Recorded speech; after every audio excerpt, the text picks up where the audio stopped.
what are we doing? How are we going to do it? When you come to a workout as an athlete, it's how am I going to get through this workout? Yeah. And I look at it, and I've started doing it even with whether it's coaching Power Club or any of the workouts. I go, okay, how are we going to do this?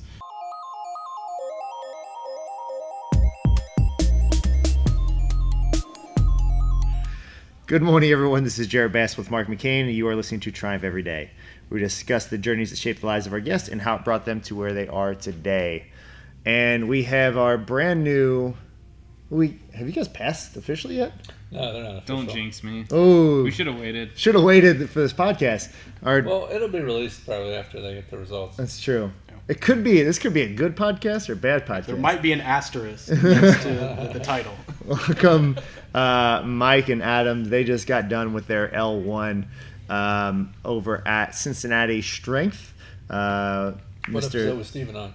I don't know. I can link that up to Stephen Flams, one of the bearded wizard, Stephen Flams. So was he there? Yeah. Yep. He was in my small group, so I got to work out next to him. Basically. Oh, nice. So Stephen's an awesome dude. So how we're really just here. We're going to spend the next really just like 15, 20 minutes talking about your guys' experience and maybe going in as an athlete and leaving as a coach. Really the biggest differences that you guys saw, because I know Mike was pretty much instantly like texting us like, wow, that made a big difference. And I know Adam saying like, this is different from the coaching side of things and Adam, you've been doing CrossFit for 6-7 years now. Yeah. So it must have been a big difference. I know for myself, anytime I go to any sort of certification seminar, I come back fired up and I'm ready to change the world. I don't know if that was the same for you guys. So I'll really just let you guys talk about maybe your experiences going into it, what you thought, and maybe some of the things that happened that changed the way you may have been thinking. Yeah, so I'll start. So for me, it was the big thing was this hearing what we hear at Triumph and what we talk about wellness, what we talk about moving and safety. Those are all big topics that were talked about at the L1, which was exciting. And it really confirmed for me what we're doing here from an all-encompassing form of wellness. It was well-versed and well-discussed at the L1, which I thought was really exciting. And just the passion that the trainers had and the coaches had at the L1 is the same kind of passion that we're seeing here, and that was exciting for me. And you're viewing things differently, and you come in and you look at the whiteboard or you look at Wattify and you see the workout and you're like, okay, well, I'm going to jump into that workout and we're going to go. And just identifying, breaking down what goes into building that particular workout of the day. And then breaking down the nutrition that goes into the ability to do that kind of workout for the day. And then what happens after the workout and what happens behind the scenes, and just an all-encompassing view. And there's so much more to CrossFit and so much more than to being at a gym or at a box than just what shows up as the workout of the day. And I just thought that was really, really enlightening for me.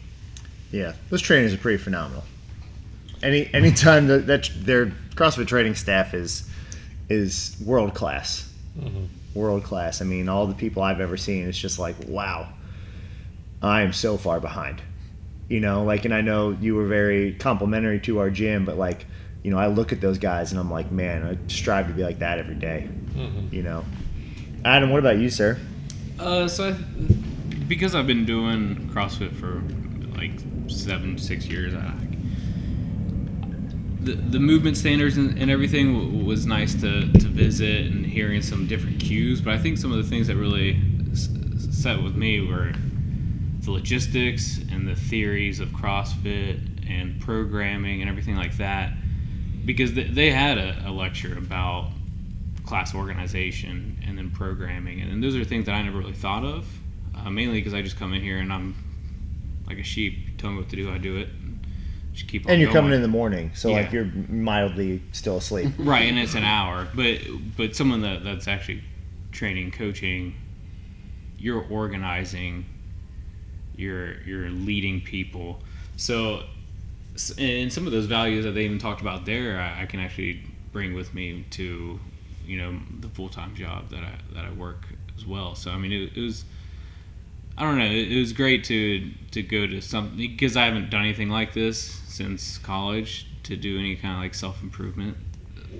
So that was exciting to learn more. What's going from an athlete to the coaching side of things, what are some of the biggest differences? Like you mentioned organization, like again, 99%, and it's not their job to even think about it, but like when you have a class with kettlebell, barbell, box jumps, and rowing, it's like you have to think about what's the flow of this class? Well, how is it even going to work? Like what are some of the big things that, because you just coached your first solo classes this morning. Yeah. So, and we haven't fired you yet, so they were okay.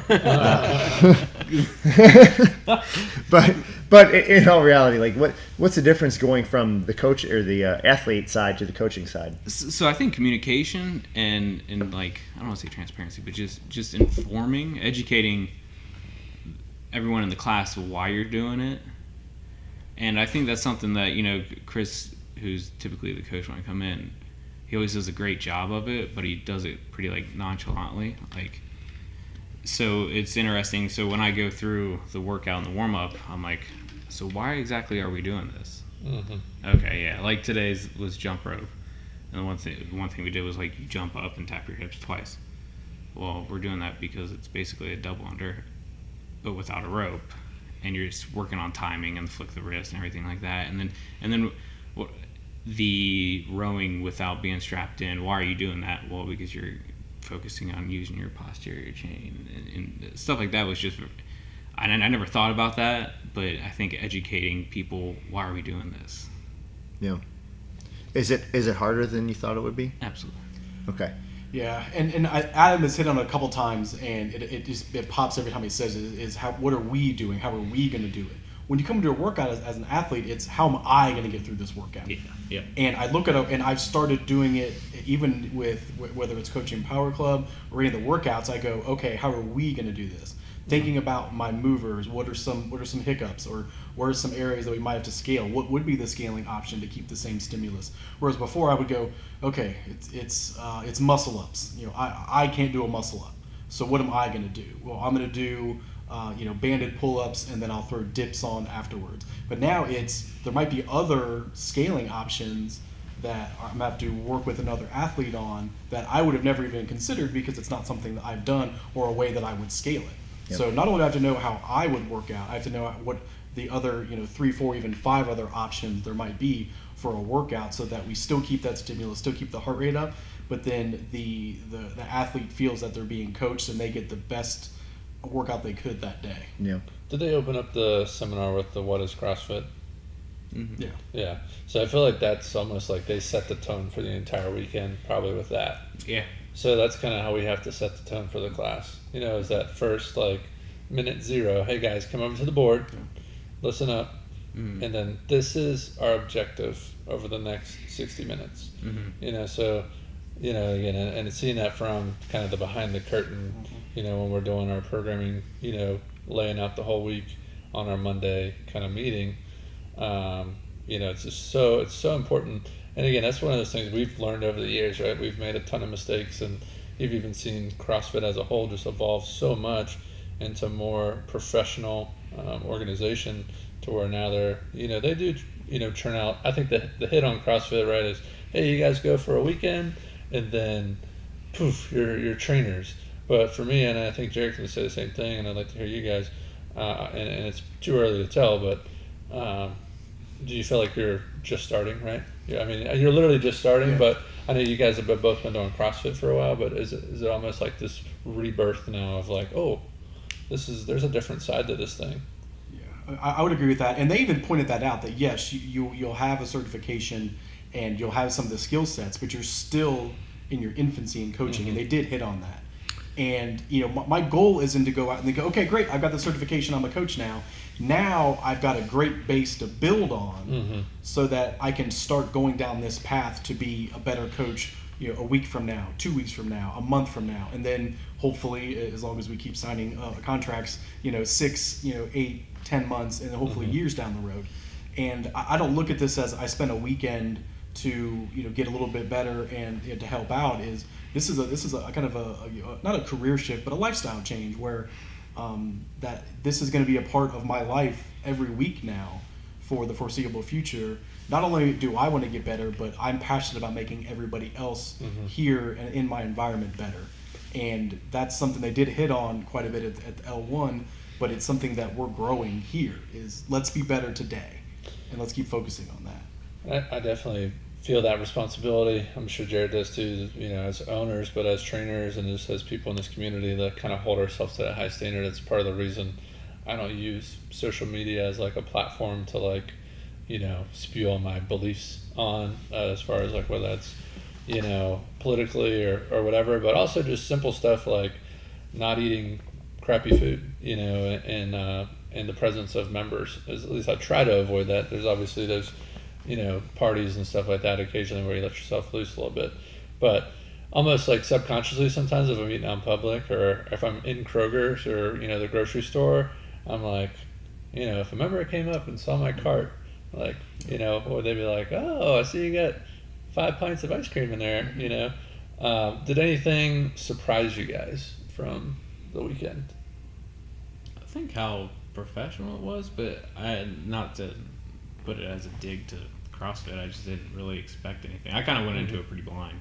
Like, I read through the and you think, like, again, you've been around it long enough, like it was just this garage gym mentality, and you're like, oh wow, these are professional coaches. Yeah, and it was insane. Like they would give teachers I've had in college a run for their money, how well they're speaking, and just so much confidence. Like, they're awesome. Yeah. I was gonna say, and they did a really nice job getting to know us in a very short amount of time and making it, personal, and making sure they knew names. And like, we had name tags on, but after a while they knew our names. Yeah. And if they didn't learn our names, it's completely understandable. There's 30 of us there. Well, think about that on a bigger level, right? Whether you're owning a gym or whether you're a trainer, and like, Mark and I just had the fortune of going over Thomas More and talking to a business management class or strategic management class, and it's like I found myself just talking about, like, not even really scripting this out, but like it just was coming out, like,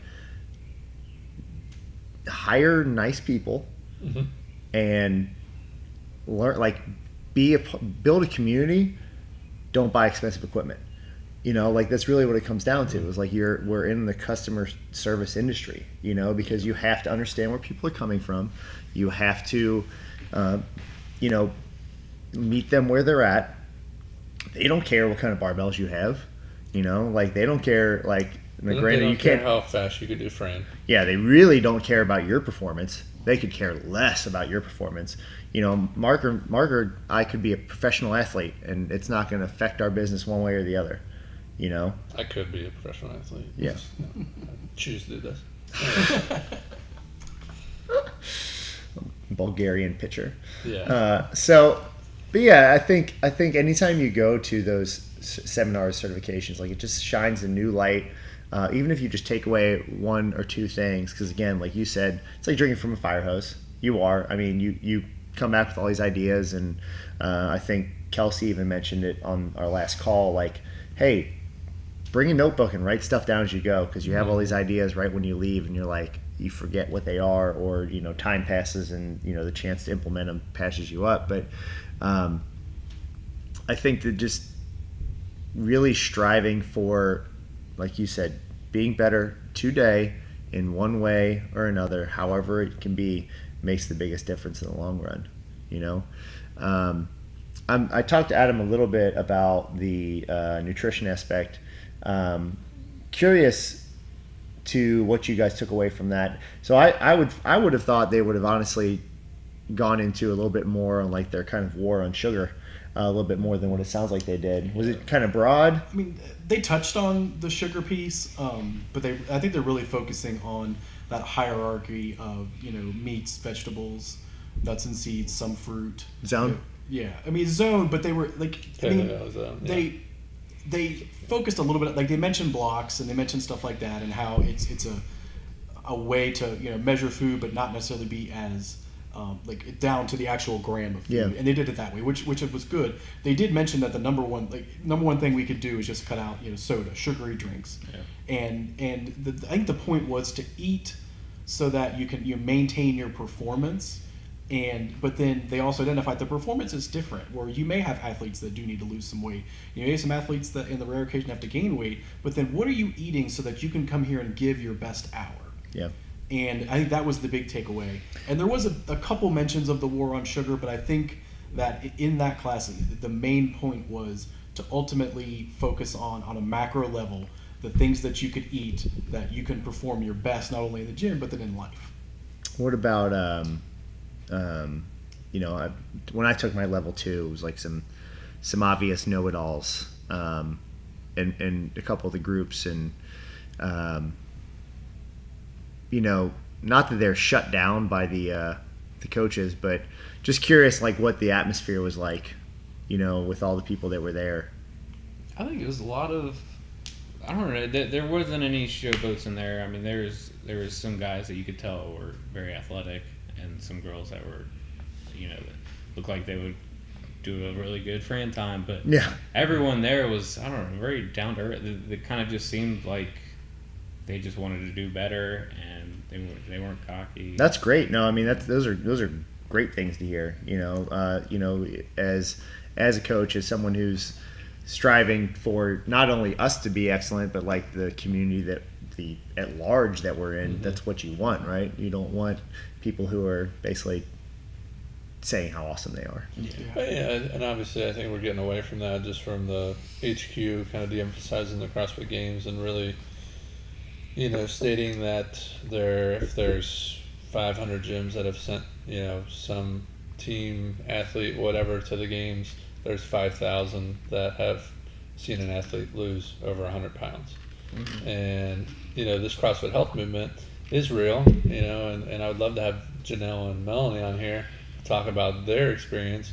They had a CrossFit Level 1, but it was on the health side, and I think that's where they dive into the sugar and different things like that. And there's some real change, and I would, maybe words of encouragement for you guys. We have the opportunity, you guys now have the opportunity to change people's lives, and I don't think that can be overstated, not like, you literally do. So when people come in here, Jared just met a lady for the first time, and, she's pretty heavy. And you know what? I really hope she comes back and stays with it, and she will have a whole new life just through picking up this, physical fitness thing. Mm-hmm. You can label it, we label ours CrossFit. People do a lot of different things to get fit.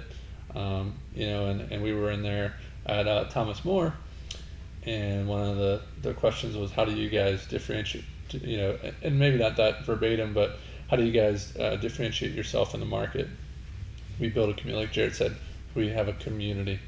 It is not a transaction. We know people's names. We know their kids' names.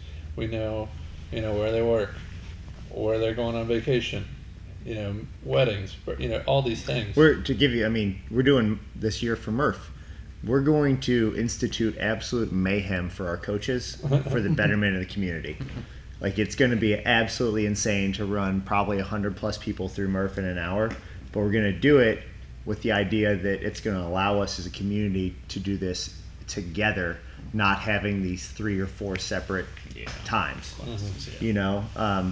So to Mark's point, doing everything for the betterment of the group at whole, rather than, how do we make this easier for ourselves? Mm-hmm. Taking the brunt.